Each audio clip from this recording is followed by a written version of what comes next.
우리가 하나님 앞에 나아올 때 어떤 말씀을 드려야 하고 어떤 삶의 태도로 나오는 것이 바른 생활인가, 바른 신앙생활인가, 이 말을 하였으니 돌아가라라는 말을 들은 수로보니게 헬라 여인을 통해서 우리가 지금 생각해 보고 있습니다.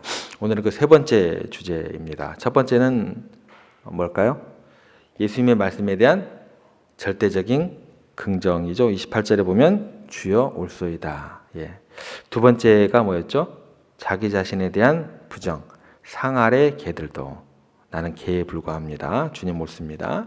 자기를 부정할 수 있는 용기. 이것이 신앙생활에 있어서 아주 중요한 전제가 된다라고 28절 앞부분 중간 부분이었고, 이제 세 번째 가장 중요한 것 중에 하나입니다. 생명의 떡에 대한 사모합니다. 28절 뒷부분에 보면 아이들이 먹던 부스러기를 먹나이다. 그러니까 우리가 은혜의 부스러기라도 우리가 사모하는 마음이 이게 굉장히 중요하다라는 것이죠. 오늘 본문에 나와 있는 그 대화를 보면 이상한 점이 하나 있습니다. 예수님께 나왔던 이 여인이 간구했던 것은 떡을 주세요라고 한 게 아니에요. 그죠? 근데 예수님께서 그 여인의 말 가운데 배가 고픕니다. 내 딸 아이에게 먹을 것을 좀 주세요. 뭐 좀 달라고 말한 적이 없어요. 떡을 달라고 한 적이 없어요. 근데 갑자기 예수님께서 그 얘기를 꺼내셨다는 것이죠. 이 여인의 요구는 뭐냐면 귀신이 나가게 해달라는 거였어요. 근데 예수님께서 갑자기 떡 이야기를 꺼내십니다. 자네의 떡을 취해서 개들에게 던짐이 마땅치 않다. 떡을 구한 것도 아닌데 예수님께서 왜 갑자기 떡 이야기를 하셨을까요? 이건 굉장히 예수님께서 의도적인 발언이십니다. 그러니까 예수님께서 이 본문을 통해서 우리들에게 더 이야기하고 싶은 건 뭐냐면 복음이 무엇인지, 예수님께서 이 땅에 오신 목적이 무엇인지, 이게 지금 거의 중간 지점이에요. 마가복음이 몇 장까지 있는지 아시죠? 16장까지 있습니다. 그러니까 거의 7장이 끝나가는 마당이에요. 그러니까 중간 지점에서 다시 한번 복음이 무엇인지, 또 이 땅에 오신 목적이 무엇인지, 이 여인의 등장을 통해서, 이 여인의 말의 고백을 통해서 다시 한번 되짚고 넘어가는 거예요. 그러니까 온 천하 만민에게, 우리들에게 알려주기 위해서 떡 이야기를 통해서, 또 떡 이야기를 통해서 그녀의 믿음을 통해서 우리에게 증거하기를 원하시는 게 있다라는 거예요. 그래서 마가복음 전체를 놓고 살펴보면 이 떡에 대한 개념이요, 점점 강조돼요. 강화가 돼요. 그리고 전개되고 있어요. 그래서 떡에 대한 이야기가 굉장히 많이 나오면서 그 순서도 굉장히 치밀하게 짜여져 있습니다. 이거를 오늘 좀 살펴보려고요. 좀 딱딱한 이야기지만 좀 새벽이니까 좀 쉽게 한번 설명해 보려고 노력을 해볼게요. 앞부분에 살펴보면 이 떡에 대한 이야기가 마가복음 2장부터 등장을 하게 돼요. 2장에 보면 어떤 일이 벌어지게 되냐면 바리새인과 서기관들이 예수님을 비난하는 것을 예수님 감수를 하세요. 그러면서 뭐를 하시냐면 죄인들과 식사를 하세요. 다시 바꿔 얘기하면, 본문으로 바꿔 얘기하면 죄인들과 함께 떡을 떼시는 거예요. 떡을 떼시는 거예요. 그래서 식탁 공동체를 이루세요. 떡을 먹고 식사 공동체를 이루신다. 밥 먹는 게 그런 게 중요할까요? 예수님께서 어떻게 오셨는데 인류를 구원하기 오셨잖아요. 근데 밥 먹는 게 그게 뭐가 중요하다고? 뭐 그렇게 중요하다고 그렇게 강조해서 2장부터 기록을 해 놓으시고, 또 밥 먹는 게 뭐 그렇게 중요하다고? 예수님께서 좀 죄인들과 좀 밥을 좀 먹었기로서니 바리새인들은 뭐예요? 예수님을 막 비난해요. 그리고 결과적으로는 어떻게 돼요? 예수님을 죽이려고까지. 거기에서 이제 그런 기사가 기록이 돼요. 밥 먹는 게 뭐가 그렇게 중요하다고? 목적이 있다라는 거예요. 의도가 있다라는 거예요. 뭔가 중요한 이유가 있다라는 거예요. 그리고 이 이야기가 나오고 난 다음에 바로 뒤에 2장 18절에서 22절에 가면 예수님께서 금식을 반대하세요. 왜 금식을 왜 반대하시는 거예요? 더욱더 하나님 앞에서 겸비하는 마음으로 더욱더 깨끗한 영혼과 정신을 가지고 하나님을 예배하기를 원해서, 하나님을 찾고자 해서 금식을 하는데 반대를 하십니다. 그래서 이 떡과 식사에 참여하는 것이 중단되지 않도록 하셨어요. 이유가 있다라는 거죠. 신랑이 너희들과 함께 있는 동안에 왜 금식하느냐? 나중에 금식할 날이 올 거다. 이런 이야기를 하시면서 떡의 참여, 식사의 참여가 지속돼야 함을 강조해서 이야기하신다라는 거예요. 그 다음에 더 뒤로 좀 가볼까요? 6장에 가면 어떤 이야기가 나온 줄 아세요? 오병이어 기적이 나옵니다. 이것도 무슨 이야기예요? 떡 이야기예요. 떡을 통한 기적의 이야기입니다. 그러니까 이 떡의 참여가 오병이에서는 얼마나 풍성하게 이루어지는지, 오병이어 가지고 얼마나 많은 사람들이 먹게 되고 또 얼마나 남았는지, 떡에 대한 강조가 오병이에서 굉장히 풍성하게 나오게 됩니다. 그런데 문제는 뭐냐? 계속해서 예수님께서 그 떡을 떼시는 일을 또 점진적으로 강조하면서 반복하시는데 제자들이 이 떡에 대해서 전혀 깨닫지를 못한다는 이야기가 곳곳에 같이 따라 나옵니다. 그래서 6장 52절에 보면 오병이가 끝나고 난 다음에 이렇게 기록되어 있습니다. 이는 그들이 그 떡 떼시던 일을 깨닫지 못하고 도리어 그 마음이 둔하여졌습니다. 이게 점진적으로 강조가 되고 뭔가 계속해서 뭔가 구체화되면 마음이 어떻게 돼요? 깨달음이 있어야 되는 거잖아요. 근데 점점 둔하여지고 알지 못한다라고 기록이 같이 따라 나오게 되더라는 거예요. 떡 떼시던 일을 깨닫지 못하고 그들의 마음이 도리어 둔하여졌더라. 지금 떡을 떼시는 것은 굉장히 중요한 의미가 있는데 제자들이 마음이 둔해지고 그 의미를 전혀 모른 채 예수님을 그냥 쫓아다니고 있는 거예요. 이것이 예수님의 마음에 너무 답답한 일이 되었다라는 것입니다. 오병이어 기적이 있고 난 다음에 지금 7장에서는 떡 얘기가 또 나오죠. 수로보니게 헬라 여인에게서 자네의 떡 이야기가 갑자기 튀어나온다라는 거예요. 예수님께서. 그리고 난 다음에 8장에 딱 넘어가면 무슨 이야기가 나올까요? 또 떡 얘기가 또 나와요. 이번에는 무슨 이야기가 나올까요? 칠병이야가 또 나옵니다. 유명한 얘기죠. 그러니까 칠병이야가 이거 나온 다음에 배불리 먹고 또 떡을 거둬들이고 그런 사건이 또 일어납니다. 그런데 칠병이야를 경험하고 나서도 여전히 제자들은 떡의 의미를 알더라 모르더라, 뭔지 모르더라라고 기록이 되어 있습니다. 8장 16절에 보면 제자들이 서로 수군거리기를 이는 우리에게 떡이 없음이로다 하거늘 4,000명을 먹이고도 떡이 그걸 현장에서 봐놓고도 남았는데도 없다고 하거늘 또 그 다음 17절에 보면 예수님께서 아시고 이르시되 너희가 어찌 떡이 없음으로 수군거리냐 아직도 알지 못하며 깨닫지 못하느냐 너희 마음이 둔하냐 똑같이 나와요.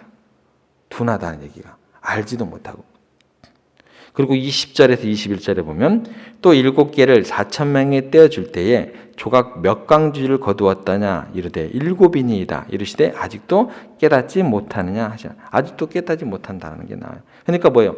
온통 무슨 얘기예요? 마가복음을 하나의 단어로 쭉 끌고 간다 하면 떡 얘기예요. 생명의 떡. 뭐 몇 개를 가지고 몇 명을 먹였고 얼마나 또 몇 조각을 거뒀고 예수님께서 계속 강조하시는 건 뭐냐면 떡에 대한 이야기입니다. 그러니까 먹는 것 때문에 죽이려고 하고 몇 강주리가 남고 그러니까 한 나무가 심겨졌을 때 겨자씨 하나가 심겨질 때 얼마나 많은 열매가 맺혀지게 돼요. 예수님이 한 분이 돌아가시고 난 다음에 얼마나 많은 생명의 구원이 일어나느냐 이 관점으로 떡 얘기가 쭉 연결됩니다. 이 부분에 대한 것들은 제자들이 아직 깨닫지 못하더라는 거예요. 예수님 도대체 내가 무엇을 하러 왔는지 아직도 모르느냐 지금 그런 이야기를 하고 있는 거예요. 그러니까 마가복음 전체를 놓고 보면 예수님께서 수로보니게 헬라 여인에게 내 딸아이의 귀신을 좀 내보내 주세요. 그 말에 갑자기 그냥 떡 이야기를 하신 게 아니다라는 거예요. 헬라 여인의 떡 문제는 그냥 갑툭튀가 아니고 갑자기 튀어나온 이야기가 아니고 예수님께서 제자들에게 그리고 우리들에게 하고 싶은 이야기가 있다라는 거예요. 오병이어 기적의 떡 이야기 다음에 수로보니 헬라 여인의 떡 이야기 그 다음에 칠병이야기 떡 이야기 이렇게 기록된 걸 이걸 이제 전문 용어로는요 샌드위치식 이렇게 기록이라고 얘기를 해요. 샌드위치 기록이라고 하는데 이 떡 이야기 사이에 이 여자의 이 떡 이야기가 부스러기 이야기로 나온다라는 거예요. 부스러기 이야기로 계속 떡에 대한 이야기를 하고 계시는데 아직도 깨닫지 못하느냐. 라는 말씀을 기도합니다. 이 깨달음에 대해서는 내일 더 구체적으로 좀 말씀을 드리고 오늘은 사모함이라는 것에 대해서만 좀 정리를 하고 마무리를 할게요. 사모함에 대해서 집중을 하겠습니다. 제자들의 몰이에 전혀 이해하지 못하는 모습과 다르게 이 여인은요 아주 깊이 이해를 하고 있고 사모하고 있는 모습을 아주 대조적으로 강조가 돼요. 샌드위치 가운데 딱 놓고. 제자들은 모르겠더라. 근데 이 여인은 알아요. 근데 그 시작이 뭐예요? 사모함이다라는 거예요. 어떻게 대조가 되는지 좀 살펴볼게요. 7장 27절 한번 가보세요. 예수께서 이르시되 자녀로 먼저 배불리 먹게 할지니 자녀의 떡을 취하여 개들에게 던짐이 마땅치 아니. 여기 보면 배불리 먹게 한다라는 말이 나와요. 배불리 먹게 한다. 배불리 먹게 할지니라는 이 단어가요. 오병이어도 똑같이 나옵니다. 배불리 먹고 남은 조각이. 똑같은 구조와 똑같은 단어가 쓰였어요. 그럼 이게 어디에도 똑같은 구조와 단어가 나올까요? 샌드위치가 가운데가 있으니까 8장 7병이어도 똑같은 단어하고 똑같은 구조가 똑같이 나와요. 7병이의 기조도 역시 배불리 먹고 라는 똑같은 단어가 나오게 됩니다. 그러니까 똑같은 단어하고 똑같은 구조로 나오고 있다는 것은 뭘 이야기하는 거냐면 그의 이야기나 이 이야기나 똑같다라는 거예요. 똑같다라는 거예요. 공통적으로 떡에 대한 이야기가 같은 의미를 내포하고 있음을 우리로 알게 하는 구조가 되는 것입니다. 내가 뭐를 강조하고 있는지 아직도 모르냐는 거예요. 예수께서 하시는 말씀은 엄청난 떡의 양의 차이에도 불구하고 제자들은요, 직접 눈앞에서 봤어요. 5천 명이 먹는 걸, 4천 명이 먹는 그 양으로 비교가 돼요? 안 돼요? 안 돼요. 그런 엄청난 상상할 수 없는 기적을 눈앞에서 보고도 제자들은 엄청난 기적을 손끝에서 예수님의 손끝에서 나타나는 것을 보고도 그 떡의 의미를 깨닫지 못했다라는 거예요. 가운데 수로보니게 헬라 여인을 끼고 6장에서도 8장에서도 몰라요. 그런데요, 이 수로보니게 헬라 여인은 예수님께서 기적을 내가 베풀어 줄게라고 했어요, 안 했어요? 나 기적 안 베풀어 줄 거야. 거절을 당했어요. 근데 이 헬라 여인은 예수님의 기적을 거부하고 계시는 중에도 그 떡에 대한 사모함이 있었어요. 생명에 대한 사모함이 있었어요. 떡이 중요한 게 아니었어요. 사모함에서 오는 차이가 양쪽을 두고 이 여인에게서 완전히 이렇게 산봉우리를 이루고 있다는 거예요. 제자들은 예수님께 베푸신 떡의 기적을 직접 목격했지만 그 떡이 음식 이상이 아니었어요. 음식 이상의 의미를 그들에게 주지 못했어요. 그래서 예수님께서 아직도 모르느냐, 아직도 모르느냐, 아직도 모르느냐, 아직도 깨닫지 왜 마음이 둔하여지고 있느냐. 그냥 따라다녔다. 떡 주세요, 떡 주세요, 떡 주세요. 그들은 배고픔을 채우는 것에만 집중했지 예수님께서 이 기적을 통해서 전달하려고 하는 메시지는 관심을 기울이지 않았다라는 거예요.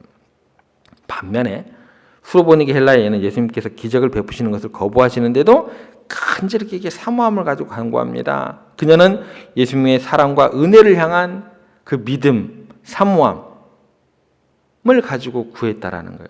그래서 예수님의 마음을 움직이게 됩니다.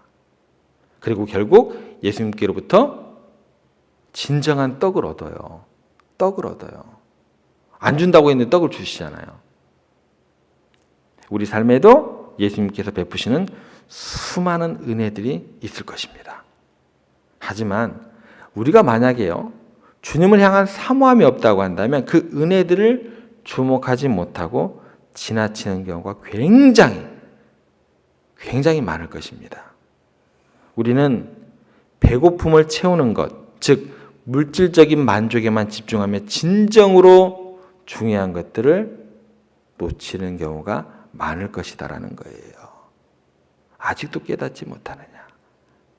아직도 마음이 둔하여져 가고 있느냐?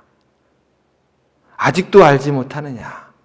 내가 너희들을 부른 목적을 알지 못하느냐? 내가 너희를 세종교회에 함께 하게끔 하는 이유를 아직도 모르느냐? 내가 너희를 오늘 아침에 사랑하는 음성으로 불러서 깨우는 그 목적을 알지 못하느냐? 예수님의 기적을 통해 주어지는 풍성한 은혜에도 불구하고 사모함이 없다고 한다면 그의 의미와 가치를 깨닫지 못하는 것은 지극히 당연한 것이 되는 것입니다. 사모함은요, 우리가 예수님의 사랑과 은혜를 깨닫고 경험하는 데 있어서 필수적인 요소가 되는 것입니다. 여러분, 오늘부터 오늘까지 그랬다고 하셨다 할지라도 더욱 주님을 사모하시면서 예수님의 말씀에 순종하고 그 뜻을 구하시면서 더욱더 오늘처럼 끊임없이 기도하고 간구할 때에 더욱더 예수님의 풍성한 은혜를 체험하는 삶이 될 줄로 믿으시기를 바랍니다. 그런 오늘 하루를 만들어 가시고 그런 발걸음을 하시는 여러분들 되시기를 주님의 이름으로 축복합니다.